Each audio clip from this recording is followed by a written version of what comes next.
Olá pessoal, bem-vindo ao canal Família Di Drone. Hoje vamos conhecer um refúgio natural escondido em Curitiba, o Parque Guaracá.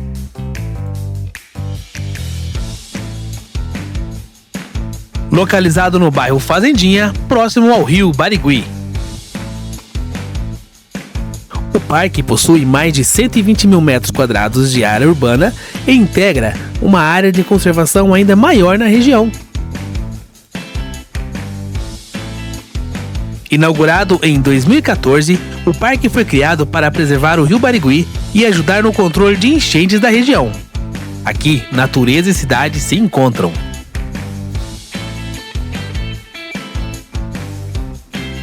Um espaço ideal para caminhada, ciclismo e momentos de tranquilidade ao ar livre.